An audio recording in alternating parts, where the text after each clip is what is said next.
नमस्कार. मलाही जरा शंका होते माझा नंबर येतोय की नाही. सगळ्यात शेवटी आला.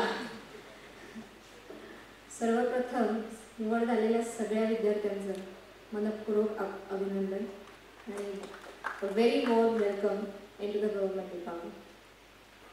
त्यानंतर तुमच्या ह्या सगळ्या यशाचं शिल्पकार म्हणून जे आहेत तुमचे पाटील सर. मला माहीत नाही तुम्हाला किती जणांना माहीत आहे, पण आम्ही दोघं बॅचमेट आहोत कॉलेजमधले. आणि मला आठवतं की अगदी फर्स्ट इयरपासून अतिशय स्टुडियस म्हणून आम्ही ह्याला ओळखायचो. सगळेजण त्याला दादा म्हणतात, पण आम्ही त्याला विजय म्हणायचो. तर तसं दादा म्हणणं त्याला थोडं ऑफेन्सिव्ह वाटलं असतं.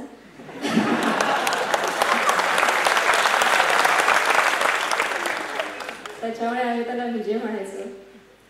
आणि मला आठवतंय की त्यावेळेस त्याच्याकडे इतका पुस्तकांचा संग्रह होता की जो मला अजूनही आठवतो. कदाचित माझ्याकडेही अजून तेवढा नसेल, त्यामुळे मला तो आठवत असेल. आमच्यात म्हणजे सेमेस्टर गॅपमध्ये आम्हाला ट्रेनिंगला जायला लागायचं. मी बोललं तर चालेल ना तुम्हाला, कारण सगळ्यात शेवटी माझा नंबर लागलाय, कंटाळा वगैरे नाही आलेला. तर म्हणजे आता तुम्ही नाही म्हणू शकणार नाही म्हणा, पण तरी विचारलेलं बरं. सभा औचित्य म्हणतात त्याला. तर म्हणजे जेव्हा ट्रेनिंग असायचं, बऱ्यापैकी आमचे बॅचमेट्स महाराष्ट्राच्या बाहेर ट्रेनिंग घ्यायचे आणि उद्देश हाच असायचा की फिरायला जायचं. पण हा एकमेव व्यक्ती असा होता की तिथेही जाऊन हा पुस्तकच आणायचा. बरं, त्या पुस्तकांच्या किमती एवढ्या भरभक्कम असायच्या की मला वाटतं आमचं अर्धा इयर त्या पुस्तकांच्या किमतीमध्ये निभावत असेल. तर असा हा विजय, मला असं वाटतं की सगळ्यात जास्त तुमच्या यशाचा मानकरी तो आहे. आणि एकदा जोरदार टाळ्यामध्ये खरोखर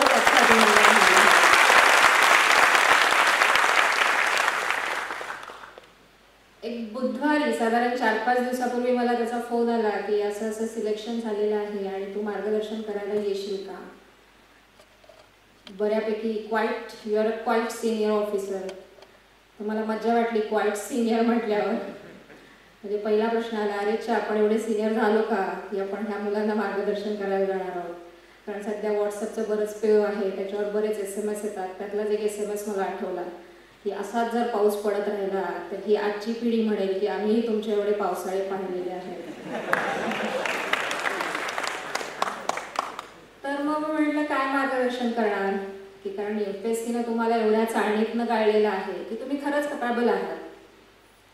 मग म्हटलं एक थोडासा संवाद साधूयात तुमच्याशी की तुम्ही सिलेक्ट झालेले आहात, पण इथून पुढे तुम्हाला कुठला टप्पा गाठायचा आहे त्यावर थोडंसं मी मार्गदर्शन नाही संवाद साधेल तुमच्याशी. मग अशी अनेक जणांनी सांगितलं की आम्ही असे कष्ट केले, तसे कष्ट केले, हे प्रयत्न केले, ते प्रयत्न केले. अगदी बरोबर आहे. कोणीतरी एक जण म्हणाला की एका रात्रीमध्ये आयुष्य बदलतं, आणि बदललंही पाहिजे, ते खरंच बदलतं. परंतु मला असं वाटतं की हे जे तुम्हाला यश मिळालेलं आहे यातनं तुम्ही जेवढ्या लवकर बाहेर याल तेवढ्या लवकर तुम्हाला तुमच्या खांद्यावर आलेली नवीन जबाबदारीची जाणीव होईल. तुमच्यापैकी अनेक जण इंजिनियर आहेत, डॉक्टर आहेत, CA आहेत आणि अतिशय चांगल्या नोकऱ्या सोडून तुम्ही इकडे आलेला आहात. जसं मगाशी स्वामी सरांनी सांगितलं की इंटरव्ह्यूला आपण फार मोठी आणि जड उत्तरं देतो की मला समाजसेवा करायची आहे, मला हे करायचं आहे, मला ते करायचं आहे. भरपूर आकर्षण असतात, पण बेसिक तुमच्यापैकी अनेक जणांना 90% लोकांना हेच असेल. ह्या नोकरीमधनं मिळालेला अधिकार, मिळालेली वर्दी, लाल दिवा, आजूबाजूला सलाम ठोकणारी माणसं, कोणाला ती गर्लफ्रेंड वाटते तर कोणाला ती बॉयफ्रेंड वाटते. ही जी आकर्षणं आहेत, ह्या आकर्षणांच्या नादी लागून, ह्यांच्या मागे लागून तुम्ही MPSC केलेली असते. आणि ही आकर्षणं असावी, मी डिनाय करत नाही, कारण कुठेतरी काहीतरी प्रेरणा असल्याशिवाय माणूस ते करत नाही. पण या आकर्षणामध्ये तुम्ही किती काळ गुंतायचं हे महत्त्वाचं ठरतं. कारण ही आकर्षणं नोकरीत लागल्यानंतर फक्त 4 ते 5 वर्ष टिकतात. मग तुम्ही त्या सिस्टीममध्ये जेव्हा अडकता त्यावेळेस तुमच्या लक्षात येतं की ही आकर्षणं 5 वर्षात संपली आहे. म्हणजे थोडक्यात उदाहरण सांगायचं झालं ना तर सुंदर गोरी बायको सगळ्यांना हवी असते.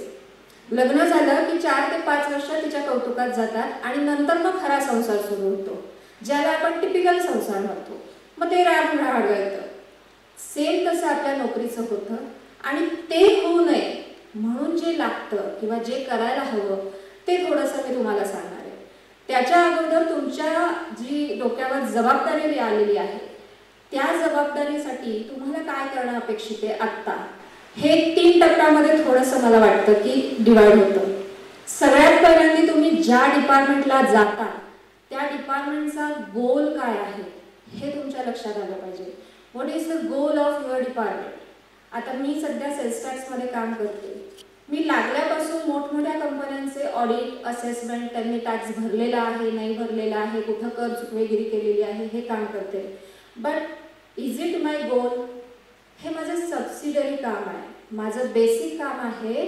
The basic goal of my department is to facilitate the trade.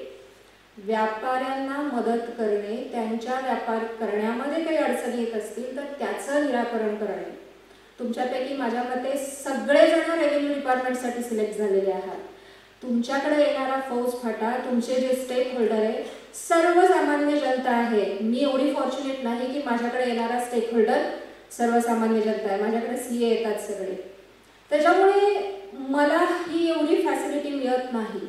परंतु तुम्हाला अतिशय स्कोप आहे हा की तुमच्याकडे येणारी सर्वसामान्य जनता आहे त्याची गरज काय आहे. स्वामी सरांनी इतकं चप्पल सांगितलंय तुम्हाला, जोपर्यंत तुम्ही त्या समोरच्या माणसाच्या शूजमध्ये शिरत नाही तोपर्यंत तुम्ही कधीच त्याच्याशी रिलेट होऊ शकत नाही.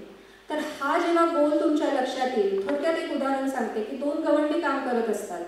त्यापैकी एका गवंड्याला विचारलं जातं की तू काय करतोयस, तर तो म्हणतो मी विटा रचतोय, भिंत बांधतोय. आणि दुसऱ्या गवंड्याला विचारलं जातं की तू काय करतोयस, तर तेव्हा तो सांगतो की मी महाल बांधतोय. दोघंही काम एकच करत असतात पण परसेप्शन बघा किती वेगळं आहे. त्या गवंड्याला माहिती आहे की मी हे जे काम करतोय त्यातनं महाल उभा राहणार आहे. ज्यावेळेस तुम्हाला हे कळेल त्यावेळेस तुमच्या कामाचं ब्रॉड एंगल येईल तुमच्या कामाला. थोडक्यात ट्रॅफिक कंट्रोल करणं हे एका ट्रॅफिक पोलिसाचं काम आहे. हे जर त्याला कळेल तर त्याला झाडाच्या मागे लपवून कोणी सिग्नल तोडतोय का हे बघण्याची गरज राहणार नाही. लक्षात आलं काय म्हणायचं तुम्हाला. म्हणजे माझं बेसिक एम सिग्नल कोण तोडतंय हा नाही, तर ते ट्रॅफिक सुरळीत चालतंय की नाही हा आहे. त्या अनुषंगाने मी काम करेन. तर हे सगळ्यात महत्त्वाचं आहे. दुसरा टप्पा आहे तो कायदा, प्रोसिजर्स आणि रूल्स. प्रत्येक डिपार्टमेंटचा एक कायदा असतो. माझ्या मते मगाशी ते तुमचे डेप्युटी कलेक्टर म्हणाले की सर्वसामान्य माणूस तुम्हाला 7-12 मागायला येतो तेव्हा तुम्ही त्याला संहिता वाचून दाखवायची गरज नसते. एक्झॅक्टली. हा कायदा जोपर्यंत तुम्ही स्वतः आत्मसात करत नाही, आत्मसाधन ह्याला फार महत्त्व आहे. कायदा पाठ होतो, कलमं लक्षात राहतात, परंतु ती कलमं योग्य परिस्थितीत योग्य वेळी कशी वापरायची हे तुम्हाला कळलं तर तुम्ही एक जबाबदार अधिकारी होऊ शकता. म्हणजे आज माझ्याकडे जेव्हा मी कंपन्यांचं ऑडिट करते, बऱ्याच ठिकाणी कर चुकवेगिरी करतात व्यापारी, परंतु हा चोरच आहे म्हणून जर मी त्याला ट्रीट करायला लागले तर मी जबाबदार अधिकारी नाही होऊ शकणार. मला हे समजून घेतलं पाहिजे की हा का हे करतोय, हे याच्यामध्ये त्याचं अज्ञान आहे की हा डेलिब्रेट करतो आहे. जेव्हा मला हे कळेल आणि जेव्हा मी त्याला ते सांगू शकेल की हे असं नाही, तू ह्या कायद्याचा आधार घे, तुला इथं बेनिफिट मिळेल, त्यावेळेस मी एक जबाबदार अधिकारी होऊ शकेल. त्याप्रमाणे तुम्ही जर तुमच्या कायद्याचा, तुमच्या डिपार्टमेंटच्या ह्याचा अभ्यास केला तर तुम्हाला त्याचा नक्कीच फायदा होणार आहे. आणि तिसरा टप्पा आहे ॲडमिनिस्ट्रेशन. 90% लोक आपण ॲडमिनिस्ट्रेशन करणारे असतो. आपण त्या डिपार्टमेंटचे हेड असतो, लीडर असतो. तर हे ॲडमिनिस्ट्रेशन एक कला आहे. स्वामी साहेबांनी मगाशी आत्ता सांगितलंच तुम्हाला की बेसिक. पुन्हा एकदा उदाहरण देते तुम्हाला. तेंडुलकर आणि धोनी.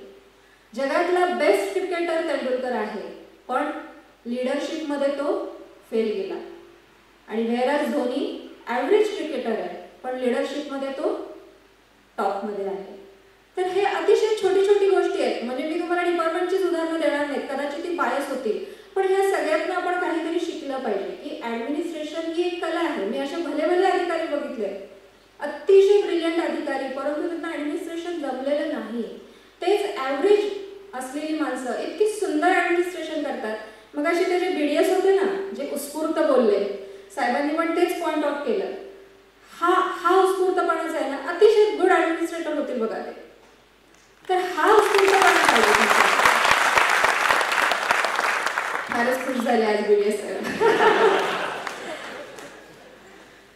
तर ह्या 3 टप्प्यामध्ये तुम्हाला आता पहिले सामोरं जायचं आहे. आता तुम्ही म्हणाल याच्यामध्ये नवीन काय सांगितलं तुम्ही? हे जनरल ठोकताळे, थंब रूल आहे हा. एखाद्या डिपार्टमेंटमध्ये तुम्ही गेला की हे हे हे या पद्धतीने असतंच. एक्झॅक्टली. जर हा थंब रूल आहे तर का प्रत्येक जण सक्सेसफुल ऑफिसर होत नाही? का एखादा स्पीकर परदेशी होतो? का एखादा TN सेशन होतो? जसं साहेब म्हणाले की 100-200 अधिकारी निवडले जातात, पण लक्षात एखाद दुसराच राहतो. का? तर ह्या काची पुन्हा 3 कारणं आहेत, जी आपल्या MPSC मध्ये अभ्यासक्रमामध्ये किंवा आपल्या सिलेक्शन म्हणजे आपल्या शिक्षण पद्धतीमध्ये पण आपल्याला शिकवली जात नाही. दुर्दैवानं आपली शिक्षण पद्धती ह्या 3 फॅक्टरवर मागे आहे. जसं मगाशी तुम्ही म्हटलात की आम्ही असे कष्ट केले, तुम्ही तसे कष्ट केले, त्या कष्टांचं चीज म्हणून तुमचं सिलेक्शन झालंय. आणि हे सिलेक्शन माझ्या मते अनालिटिकल, लॉजिकल, ओरल, वर्बल हे इथे तुमचे सगळे इंटेलिजन्स बघून तुमचं सिलेक्शन झालेलं असतं. पण मग कुठल्या आघाडीवर आपण म्हणजे कुठल्या पॉईंट्सवर आपण पिछाडीवर राहतो? तर ह्यामध्ये 3 आहेत. एक इंटरपर्सनल इंटेलिजन्स, दुसरा इमोशनल इंटेलिजन्स आणि तिसरा क्रिएटिव्ह इंटेलिजन्स. या 3 गोष्टीवर माझ्या मते, माझ्या अनुभवानुसार आपण कमी पडतो आणि तिथे मग आपलं एक जबाबदार यशस्वी अधिकारी आहे की नाही हे ठरतं. तर हे फॅक्टर म्हणजे काय? मला स्टीफन कोवेनचं एक अतिशय, स्टीफन कोवेन माहीत असतील, रायटर आहेत मोठे, म्हणजे पर्सनॅलिटी डेव्हलपमेंटवर बरीच त्यांची पुस्तकं आहेत. त्यांनी असं सांगितलंय की माणसाचा गुणविकास हा 3 टप्प्यामध्ये होतो. जेव्हा माणसाकडे काहीच नसतं, कुठलाच गुण नसतो, त्यावेळेस तो इतरांवर किंवा सभोवतालच्या परिस्थितीवर अवलंबून असतो. जेव्हा माणसाकडे गुण येतो, काही गुण येतात, तेव्हा तो यशस्वी होतो. जसे आज तुम्ही सगळे यशस्वी झालेले आहात.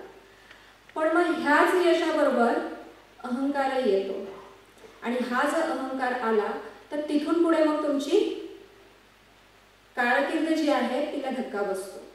मग हा न येऊन देण्यासाठी पुढचा 3रा टप्पा कुठला? तर एकच शब्द आहे त्याला, परस्परावलंबिता. हा जो शब्द आहे हा कायम आपण लक्षात ठेवणं आहे की मला जे मिळालेलं यश आहे हे माझं एकट्याचं नाही, याच्यामध्ये अनेक वाटेकरी आहेत. जसं तुम्ही आता सगळ्यांनी सांगितलं की माझ्या ह्या यशामध्ये सरांचं आहे, माझ्या आईवडिलांचं आहे. हेच तत्व तुम्हाला नोकरीमध्ये सुद्धा ठेवायचं आहे. आज मी एखादी योजना राबवते, शासनाची योजना राबवते, माझं कौतुक होतं, तर हे फक्त माझ्या एकटीचं कौतुक नाही, तर हे माझ्या वरिष्ठांचं आणि त्याच वेळेस माझ्याबरोबरचे सबऑर्डिनेट्स आणि कनिष्ठ ह्या सगळ्यांचं हे यश आहे. त्यांनी जर काम केलं नाही तर तुमच्या कामाला काहीही किंमत नाही. कारण तुम्ही फक्त एक कोंबडा मारणारे अधिकारी आहात, फाईल पुटअप करणारे अधिकारी कनिष्ठ आहेत आणि तुम्हाला आदेश देणारे अधिकारी वरिष्ठ आहेत. ह्या दोघांमधला ब्रिज तुम्ही आहात. त्याच्यामुळे हे तुमच्या कायम लक्षात आलं पाहिजे. आणि हे कधी लक्षात येईल? जेव्हा तुम्ही त्यांच्याशी उत्कृष्टपणे संवाद साधू शकाल. इंटरपर्सनल रिलेशन्स याच्यामध्ये बरेच अधिकारी फेल जातात. मला काय म्हणायचं आहे हे कनिष्ठांपर्यंत पोहोचवता येत नाही आणि एखादी माझ्या डोक्यातली चांगली योजना वरिष्ठांपर्यंत मला पोहोचवता येत नाही आणि इथे आपण फेल जातो. तर ह्या गोष्टीवर तुम्ही थोडासा विचार करणं अपेक्षित आहे. त्यानंतर येतो इमोशनल इंटेलिजन्स.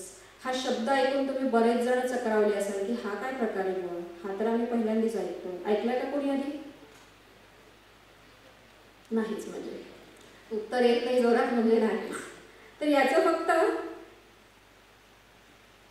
फक्त मी एक थोडक्यात उदाहरण तुम्हाला देते की बऱ्याच वर्षापूर्वी मला टाटा हॉस्पिटलमध्ये एकदा जावं लागलं होतं. टाटा हॉस्पिटलमध्ये तुम्ही जर कधी गेलात तर आपण धडधाकट आहोत ह्याचे आपण खरंच आभार मानले पाहिजेत अशी सिच्युएशन तिथे असते. आणि अशा वेळेस मला तिथे 1-2 डॉक्टर असे भेटले होते की तिथे जर तुम्ही 8ला गेलात ना तर 12 वाजेपर्यंत तुम्हाला अपॉइंटमेंट मिळत नाही. अशीच आम्ही 12 वाजेपर्यंत वाट बघून अपॉइंटमेंट मिळाली आणि ती अपॉइंटमेंट मिळाल्यानंतर आम्ही त्या डॉक्टरच्या केबिनमध्ये गेलो आणि दुर्दैवाने मोबाईल स्विच ऑफ करायचा राहून गेला होता, सायलेंटवर टाकायचा राहून गेला होता आणि त्याच वेळेस तो वाजला. तर त्या डॉक्टरनी काय केलं, ती जी फाईल होती ती अशी भिरकावली आणि गेट आउट म्हणून आम्हाला बाहेर काढलं. सगळ्यात शेवटी तुम्ही यायचं आता. आणि त्या डॉक्टरनी आम्हाला 3 वाजता पुन्हा बोलवलं. जेव्हा एखादा पेशंट आपल्याकडे जातो आणि तोही अतिशय दुर्धर आजाराने जातो त्यावेळेस त्याची मानसिकता काय आहे हे समजावून न घेता डॉक्टर त्यांच्या जागी अगदी बरोबर होते दिवसाला हजारो पेशंट त्यांना बघायचे म्हटल्यावर पेशंटनी निदान थोडी सभ्यता बाळगणं गरजेचं होतं, परंतु राहून गेलं पेशंटचं. पण डॉक्टरनी काय केलं, फाईल भिरकवली. आणि त्याच्या एक्झॅक्टली उलटा अनुभव मला दुसऱ्या डॉक्टरांच्या बाबतीत दिला. त्या डॉक्टरांनी शेवटी 4 वाजता माझा नंबर आला तरी ते थांबले होते, जेवले नव्हते आणि आम्हाला म्हणाले की माझा हा जॉब आहे, आज मी एक डॉक्टर आहे, कशात तरी मी एक्सपर्ट आहे, म्हणून माझ्यासाठी लोक थांबत आहेत. माझ्यासाठी एवढे लोक एवढे दूर न येतात आणि थांबत आहेत, तर मला त्यांना वेळ देणं अपेक्षित आहे. याला म्हणतात इमोशनल इंटेलिजन्स.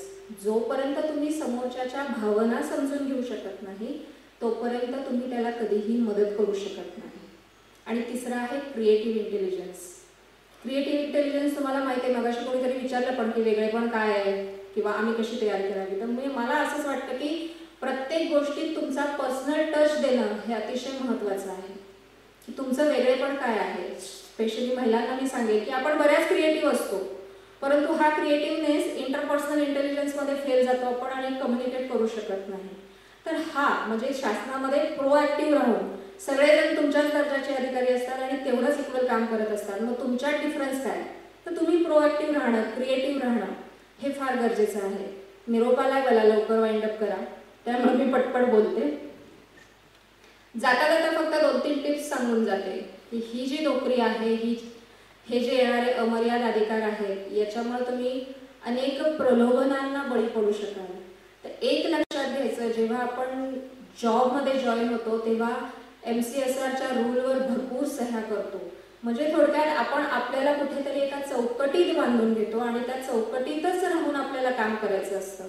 ज्यावेळेस आपण ती चौकट मोडू, ती चौकट मोडणं म्हणजे कुठल्या तरी प्रलोभनाला बळी पडणं हेच असतं. तर ती पूर्ण रिस्पॉन्सिबिलिटी आपली असते. दुसरी गोष्ट महिलांसाठी स्पेशली मी सांगते की निसर्गाने लाभलेली जी एक जबाबदारी आहे मातृत्व, ही वगळता कुठल्याही गोष्टीसाठी केवळ मी महिला आहे म्हणून एक्सक्यूज मागू नका.